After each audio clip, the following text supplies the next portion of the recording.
right, ladies and gentlemen, we want to thank you for coming here this morning to learn a little bit more about National Honor Society. I'm not going to speak long. I'm going to turn things over to the sponsors and the current class officers.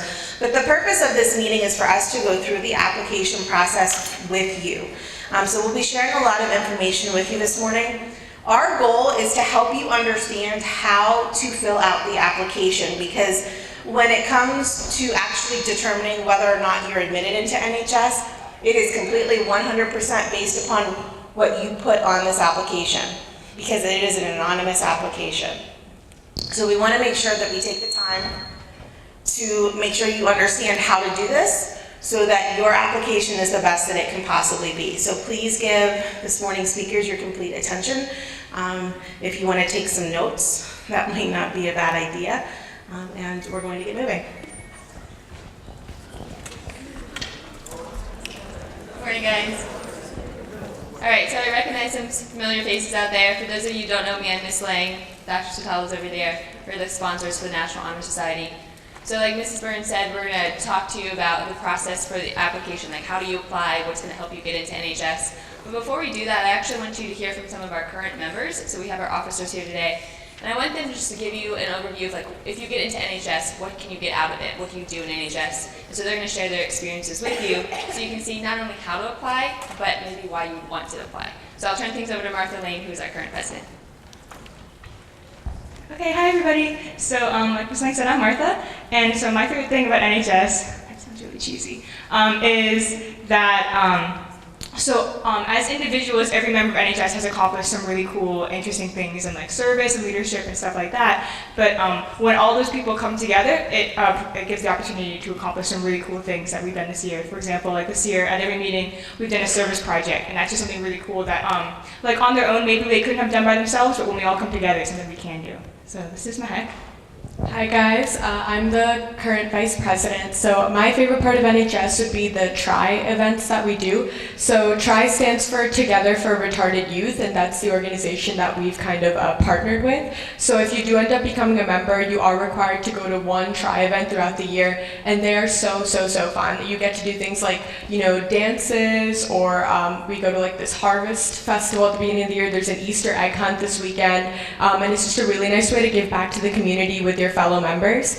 So that's my favorite part of the club. Hi everyone, I'm Jillian. I'm the current service coordinator, and my favorite part of NHS is working alongside with other clubs as well. I think people often think when you're in NHS that it requires so much time and that maybe you'll forget about the other clubs you're in, but often we work with Key Club or Interact or peer-to-peer to actually either fundraise, volunteer, or donate goods together. Hi, my name is Tyler Gojasti. I am also one of the service coordinators this year, and my favorite thing about NHS is just everyone's awesome dedication to the community. I mean, it's amazing to go to every single monthly meeting where we have our service projects, and whenever we post things for donations or for when we need volunteers, everyone steps up to the game, and we always have enough to do our service projects, and we've had a lot of success this year doing that, and I hope that that continues for you guys.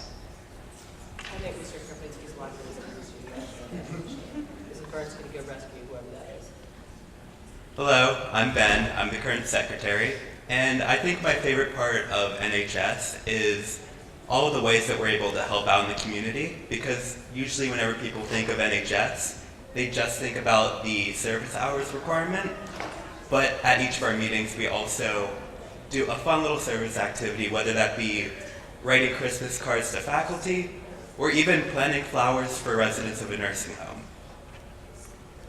Hi, so I'm Elena Sanguini, and I'm the peer tutoring coordinator.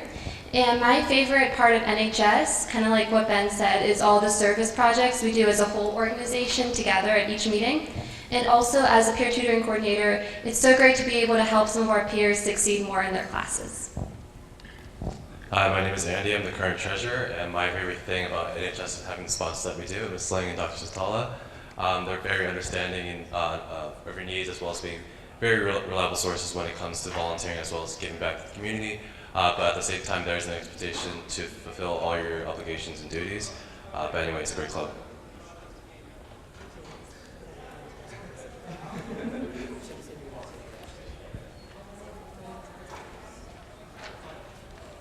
Okay,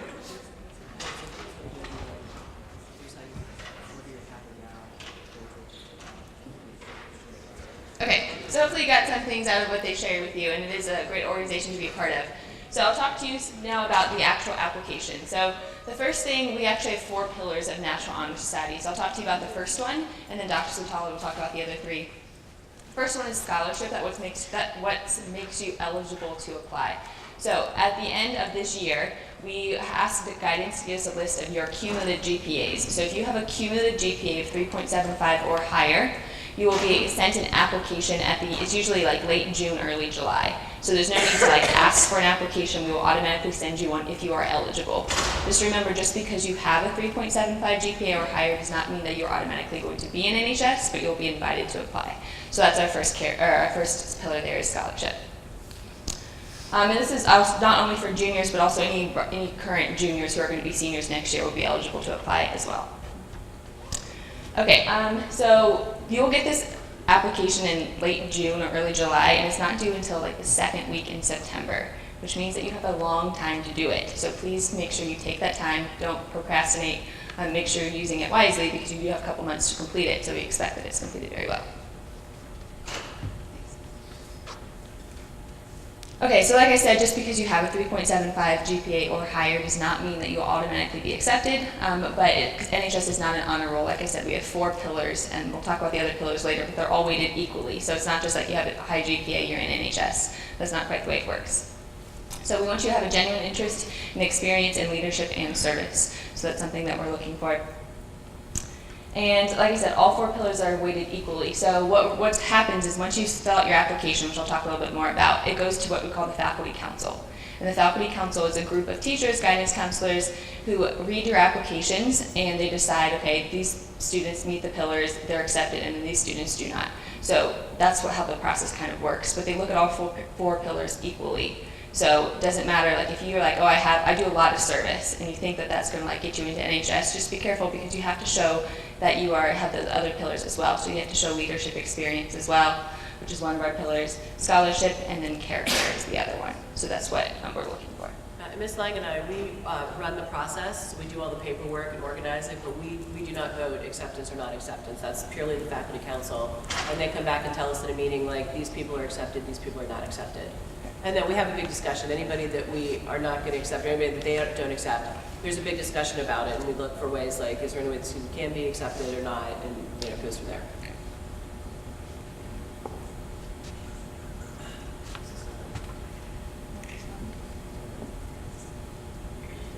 Okay, so this is what's going to get sent to you in late June, early July. It's a big packet of materials. So eventually this PowerPoint and then maybe a video of this process will be online on our NHS site, so you'll have this available to you. So this is just going to show you what's in your packet. And then, so these first one, you'll just get a letter of eligibility, which is just saying, congratulations, you're eligible. And then the next one is the packet checklist. Now, it tends to have a lot of words on it, but you need to read it carefully because it does outline exactly what you need to do. There's a lot of different forms that you need to fill out, but it gives you all the submittal instructions and everything that you need to know. So there are a lot of words, but just make sure that you read it carefully. The next one is the selection criteria, which is just information on the 4 pillars. So it's going to be maybe a little bit more detailed than what we share with you today, but it talks about those 4 pillars and how those pillars are defined by NHS. The next one are all the different forms, and so we'll go through all of those. All right, so when you get your packet, we send out a lot of them. So there is a chance that you might be missing a form or 2. So what I'd recommend that you do when you get this packet, I'd go onto our NHS website, check that previous slide, which tells you what every single form that should be in there, and just make sure they're all there, just in case we forgot one. If there is some reason why something's missing, or maybe you lose the form or whatever, just contact me. I'm happy to send you a new one. But you just make sure everything's there. Make sure you look at the due dates carefully so you can mark it on your calendar. Like I said, you do have a lot of time, but just be aware of them to come up quickly, especially summer goes fast. So just make sure you're aware of that. Make sure you read over the pillars again. Again, how we're defining our pillars, leadership and service, what are we looking for? Just make sure you're, just familiarize yourself with that. And then there's going to be, I'll talk about this in a bit, you're going to have to go online and get something else offline, but most of the forms, all of the forms except for one will be in that packet. Alright, so the first one is this green form. This is actually the only form that will have your name on it. So what you're going to do is this form basically just says, okay, if I get into NHS, you're just acknowledging that you understand what's expected of you as a member. So you'll read over this, you will sign it and your parent will sign it as well. And just again, making sure you know the expectations of NHS. I also recommend that you go on our website and read the bylaws prior to any acceptance, so you know, like, if you're accepted, this is what we need from you. And so it'll tell you things like what exactly, and the officers talked about it a little bit, what do we expect? So for example, there are monthly meetings that are mandatory, you have to attend those.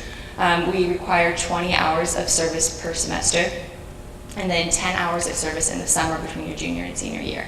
Just make sure before you apply that you're actually, you could actually meet those requirements, and so you know what you're getting into. Yeah, I think that's it. Alright, so like I said, that green form would be the first thing to do, just to familiarize yourself, and then that has your name on it. The rest is completely anonymous. So everything else will be identified by your student ID number. So the application is the only thing available to the Faculty Council. I know Dr. Burns talked about this a little bit, but you have to be really careful with this. There are benefits to it being anonymous, and there's some disadvantages as well. So what we mean by that is, like, that's the only thing that the Faculty Council sees. So, like, you can't just assume, like, if you talk about you're in a certain club, you can't just assume that whoever's reading your application knows what you do as a part of that club.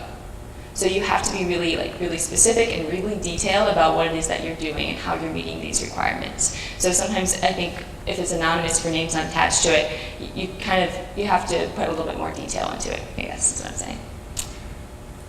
So make sure you complete each section carefully and represent yourself well in each section.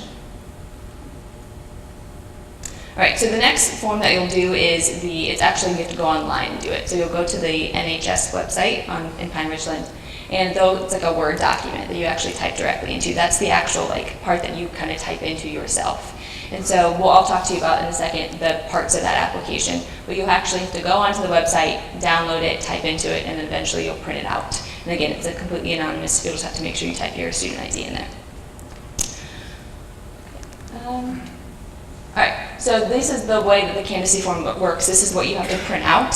So the first part is the service part. So you're going to say, how have you met this pillar of service? So we require that you have 20 hours of community service at this before, or actually after the start of your freshman year. So you're going to have to say what you did as your service, and then you're going to have someone sign off on it or verify that you actually did complete that service. So what I recommend is you type in the form what exactly that you did, you print it out, and then you take it to, say you volunteer at your church, you take it to your church and you have whoever the adult supervisor was actually sign that to say, okay, yes, this person was here on these days for this many hours. Sometimes we know that if you do service somewhere else, or maybe that person is not at the church or whatever the case is, and you can't actually get a physical signature, it's okay if you have an email confirmation or something that says yes, the student was there, and it doesn't have to be a written signature. So sometimes you can just print those out. If you have a certificate that says that you did some service, you can print that out. But we have to be really careful. It has to be anonymous. So if someone emails me and says this student did 10 hours of service with me, make sure that they're identifying you only by your student ID number. Sometimes I get things that have students' names on them, and then I have to contact you and get your student ID number. So just whatever you turn in, just make sure it's anonymous. So just give that person your ID number if you have to get one of these outside signatures. Besides that, you're going to talk about any work experience that you have, extracurricular activities that you're involved in, any recognition or awards that you've gotten, and then the last part is an essay. So you'll have a prompt on that application that you will actually respond to, and I think it's 500 words or less, talking about the pillars. So you'll have that. So before you write your essay, make sure you go back and look at how we think of service and leadership and character, and I would make sure that your answer falls in line with that. It'd be a good thing to do.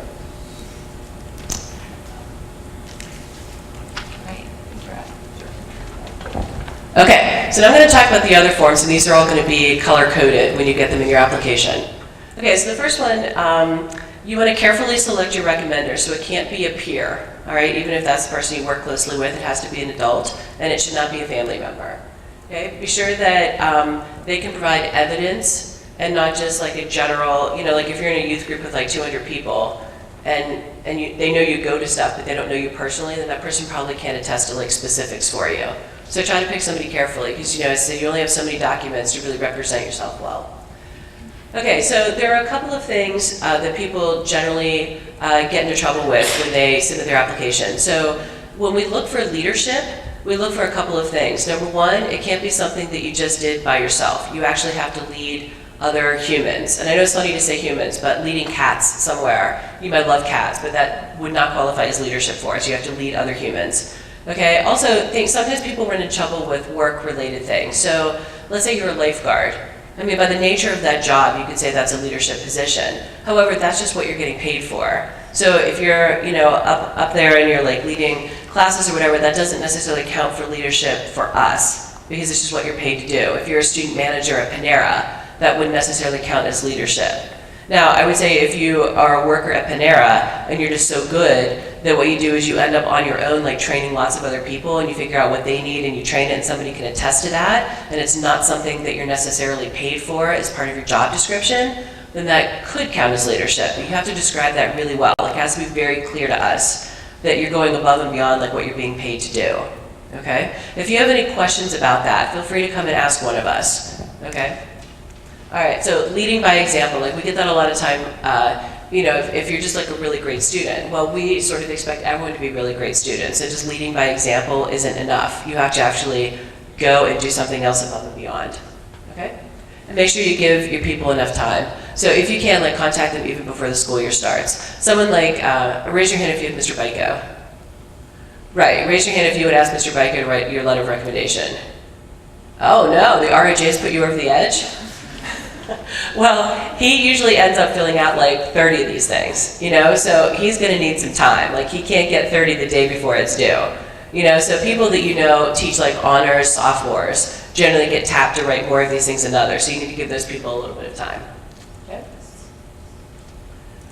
Okay.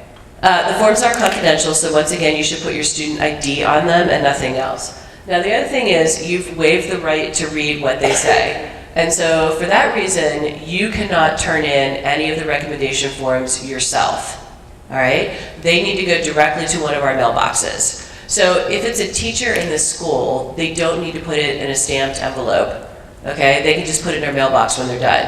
If you're asking somebody from outside the school to do a recommendation letter for you, then you need to give them a stamped, addressed envelope, hopefully with a date on it would be good, and then they have to mail it in directly. When we get forms from you, we're not really sure who filled them out. That's a big, serious question for us. Okay, so they cannot come with your application. They have to get sent separately.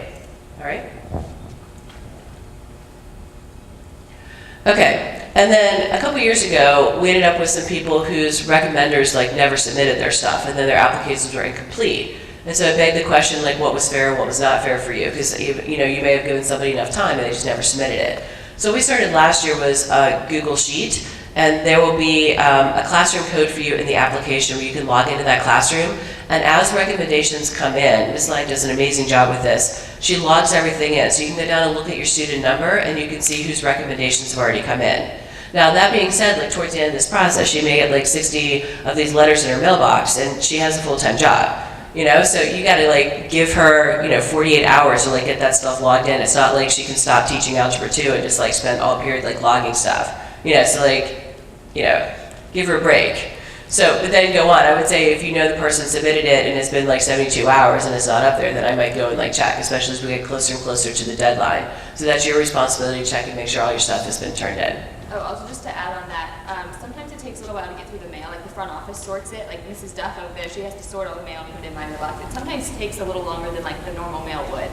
So keep that in mind. Maybe tell your whoever's writing your recommendation, just mail it a few days before it's due, maybe a week before it's due.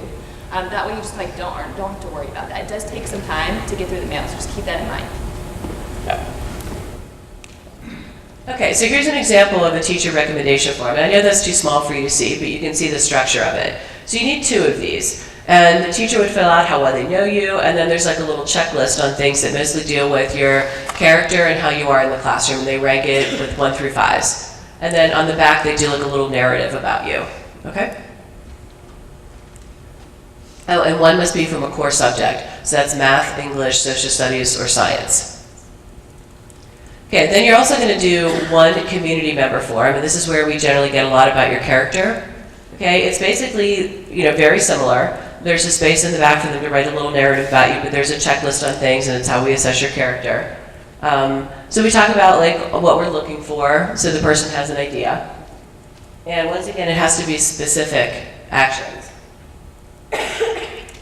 Okay, and then we restructured the leadership forms this year because what we found is sometimes students would describe their leadership one way in their application and that candidacy form, the thing that you download online, and then the recommendation that we would get from the adult would talk about something completely different.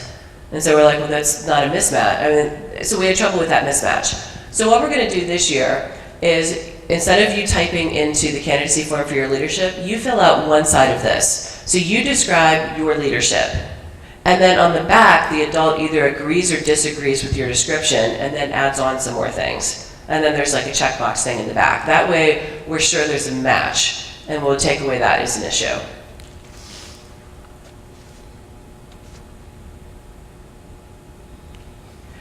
Okay, so I want you to just take a minute and quietly read through this.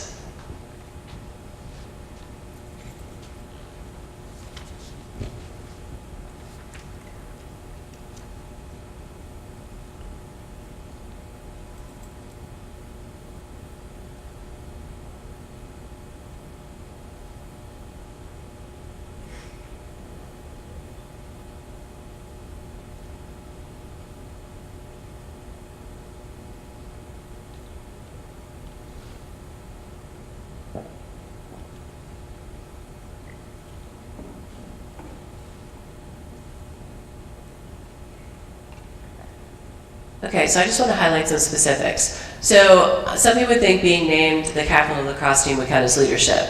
And it may, depending on what you do. But if it's just you're the most popular person on that team and you get named captain because you're a senior and you work hard and that sort of thing, that doesn't necessarily mean that you're providing leadership to your team. Even if you give like a motivational speech during halftime, we don't know what the qualifications were for you to actually be named captain, all right? Same thing with leading drills. So let's say you're on the tennis team and your coach, because they have a job or whatever, doesn't get there till 4 o'clock and they put you in charge of leading some warm-up drills. It makes a difference if you create the drills or if you don't create the drills. So if you create the drills and you think about what those people need specifically and you tailor the drills to that, that would count as leadership. If you just get handed a plan and you say, okay, everybody warm up, we're going to hit like 20 balls, that would not be considered leadership. Okay? So you have to be careful about things like that. And so if you have a question about it, ask one of us. But the important thing is, even if you don't see anything on there, or if you thought, oh, those are my leadership activities, you have from now until September to go get some. So you have all summer to plan to do something. If you don't feel like you have enough leadership or character or service things, go find those activities. You could do something through your church in the summer. You could work at a church camp, but make sure if you do something like work at a church camp, you're not just implementing the plan of somebody else. You actually create something, okay? Now I will say, one of the things that I do in the summer, I know some of you have been to it, Camp Invention at Wexford Elementary. The high school students that are working there are called leadership interns because there is a whole training portion that's involved, and then you are partly in charge of planning the activities at various times throughout the day. So that would count as leadership, okay? And it could also count as service if you choose to do it as an unpaid employee. You could organize something at your church. As long as you get other people involved to it, that can count as leadership, okay?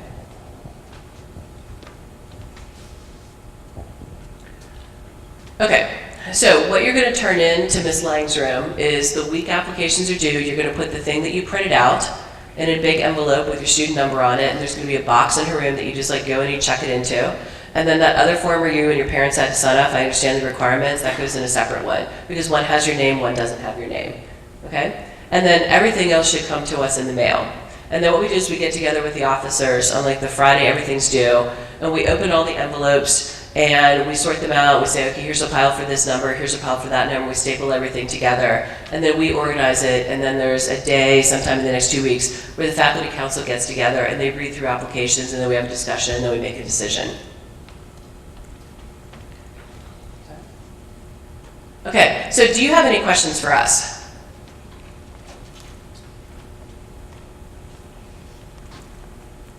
Anybody have any questions on what may or may not count as leadership that you're thinking about? Oh, you still didn't apply? I feel like I'm just gonna do it now.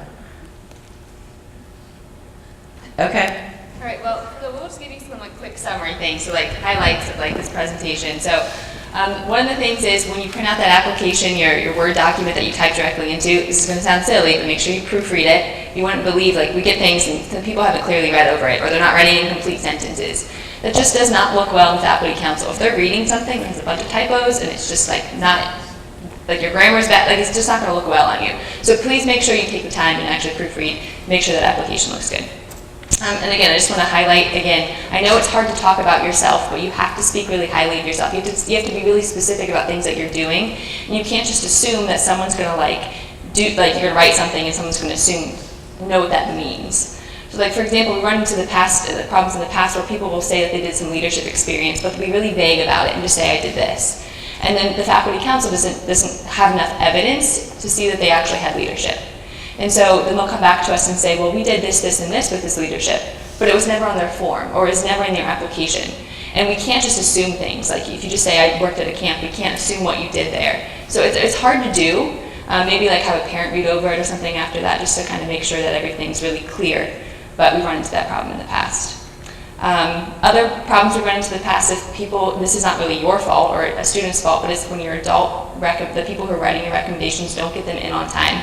Right, it's your responsibility to make sure, tell them the week before, hey, just a reminder, I gave this form to you, have you filled it out yet, could you send it in? If it doesn't get to us on time, your application's incomplete and we won't look at your application, which is unfortunate. We know it's not your fault, but we have to have a deadline. So that's something that we want to avoid, so your responsibility, follow up with those people, make sure that they're here on time. And you can use that Google Classroom where I'll log in all of that information. Any other? Just a self-promoting thing. If you're interested in science and you like working with little kids and you want to work at Camp Invention this summer, it's the last week of June at Wexford Elementary. Send me an email and let me know that you're interested, and let me know if you're interested in doing it as part of your application, so that'd be service, or if you want to, work. So, okay, thanks everybody.